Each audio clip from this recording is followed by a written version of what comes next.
What's going on, everybody? It's your boy Payne. Welcome back to another Omniheroes video. Okay guys, I'm getting a lot of requests lately about the Northern Expedition. So I did an initial video on how to tackle it, what to do with it. Made a video about the treasure ship, right, and the treasure hunt event that's going on. So you can check those things out, but I'm getting a lot more requests recently about how to tackle and complete and give some strategies towards either completing or going further in Northern Expedition. So I'm going to give you guys some tips and tricks essentially on how to handle a couple different things. So as you can see here, I'm actually on the clear hard mode at floor 100.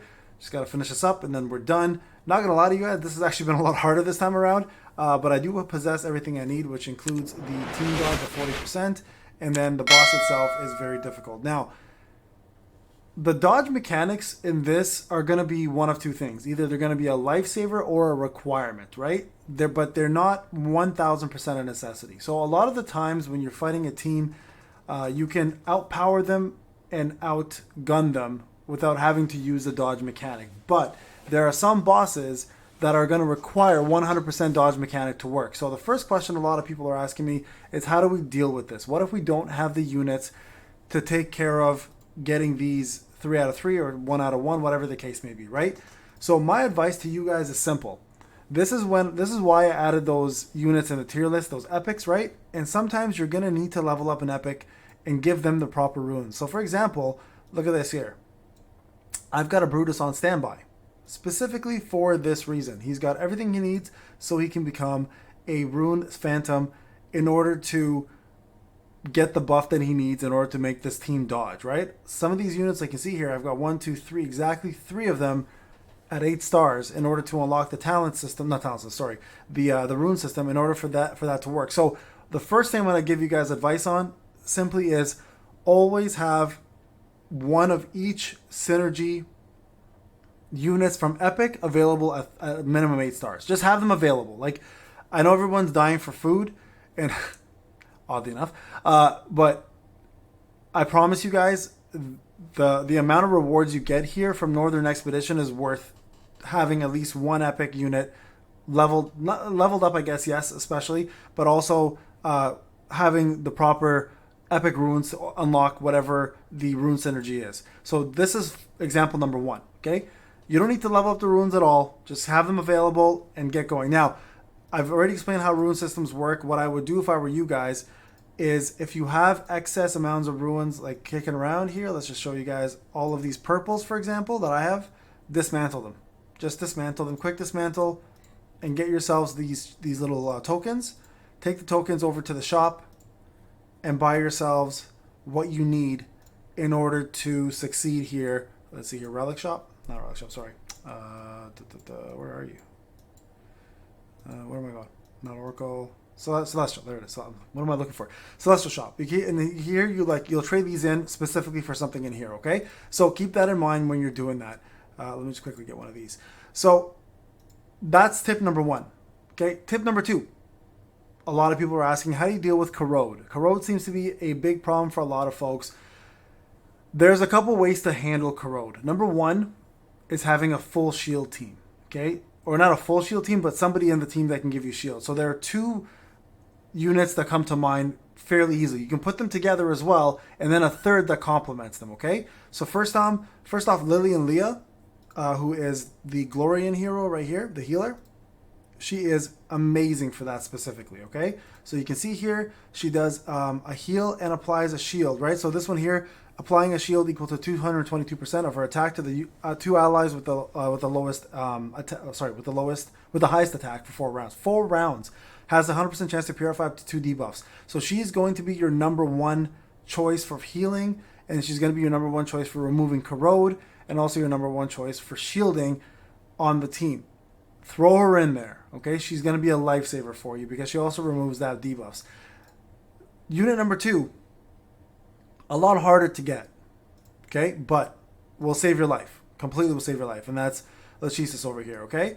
Now, her Light of Revival, she does 1 HP heal to the lowest ally, but that's not what you're looking at here. Realistically, you're looking at, and has a 100% base chance to dispel all buffs from enemies, which is huge. And then also, I believe, if I recall, she has a way to, hold on, Where is this? Where is this? Where is this?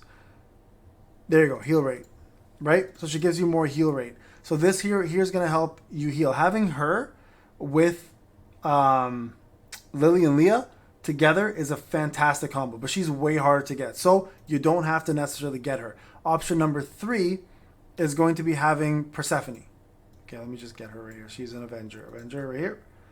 Avenger right there. Okay. Now the beauty of Persephone is she does heal all allies, and she also provides Fortitude. Now Fortitude, whoever gets it, will not go below 1 HP. So it's a great way to survive a corrode tick if you need it. Also, she does have the heal 3 allies with the lowest HP as well, and then also applies 2 stacks of heal rate. So her, Lily, and Leah will do a lot more healing with that as well. And then there's even additional dodge bonuses here that she gets with more heal rate, right? So incredible unit to have on the team. So there's 3 healers, 1 critical one, 2 optional ones, okay? Now the other unit that you want on there for shield purposes is going to be Katarina. Katarina's passive specifically, the one over here, okay, is the most important. So you will have to have her, unfortunately, at 8 stars, maybe 7 actually, to unlock this one through the talent system. So after any ally lands a critical hit, Katarina applies a shield equal to 50% of her own HP to all allies for 2 rounds. So her and Lily and Leah can put shields together and keep you guys fully shielded almost throughout the entire fight, making corrode fairly useless. And then lastly, if you can add 1 more unit to the list here that you have options with, and that's going to actually end up being Macaria. Where is she? Right there. The reason why Macaria is important is also to do with her passive, okay? So her passive here, when Macaria is deployed, she increases the shield effect of all allies by 50%. But not only that, she does do attack reductions as well, does a good AoE damage dealing move right here, and then for every defense reduction, she does even more damage. So those units are going to be key to some of the better shielding corrode units or teams that you're going to fight against. So have them in place for corrode. The shield should survive. Your units should survive. So you should have almost no problem. So those are 2 big tips that most people are asking me about. Now, in regards to bosses, the troll seems to be the hardest one for most people. Now, I am going to say this about the bosses like trolls, okay? So you might want to look into bringing some Dawnbringers with you. And the reason why is because each basic attack by any ally has a 20% chance to initiate a combo.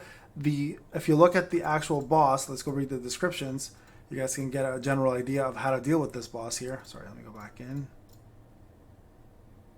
Right here. And the minions specifically, right? This is what matters the most. You want to kill these guys off before he goes in rage and just starts killing everybody. So it's immune to all damage, but once the enemy deals a basic attack, it will lose 1 HP and gain the ability to heal the Hatred Troll. So active attacks all enemies dealing 60% damage. When an enemy deals attack, the Hatred Troll, so the passive every round, he restores 1 HP. So the main thing is, but once the enemy deals a basic attack, it loses 1 HP. That's the main thing. And by having some Dawnbringers or anybody with sync attacks, you have the opportunity to do multiple basic attacks in 1 round. The more Dawnbringers, the more that percentage increases, meaning you can take out these adds a lot quicker and faster by having more of those. Now, you still have to deal with the big boy over here, of course, but he already has a shield on him, so once these adds are gone, he's toast. He's pretty much easy to kill. So all you have to do is just survive long enough to take them out with some of your basic sync attacks. From there on in, though, the combos should take care of them, and you guys should be golden, okay? So those are the tips I would recommend. Once you finish hard, Abyss, I haven't gone too far in Abyss. I think the last time I did was 2 floors. It's really difficult, but at least hard mode I know is doable, and you can get yourself this really good prize right here that gives you the option of 2 of these units. And then most of you are working on common. Common is absolutely beatable. So the main things: get an epic in your team that has the proper ruins to take advantage of the buffs. Number 2, try to get at least Lily and Leah in your team for corrosion teams, and Katarina, bare minimum those 2. And then lastly, a lot of people are struggling with this. So the dodge mechanic will take care of the Thunderlord. The Hatred Troll, try to get yourself some Dawnbringers to come in, take advantage of their extra sync and combo buffs, and you should be able to beat this boss if you encounter him along the way. Alright guys, this is Payne. Hope the advice helped. If you have any questions or comments, let me know in the comment section. I'll see you guys in the next one.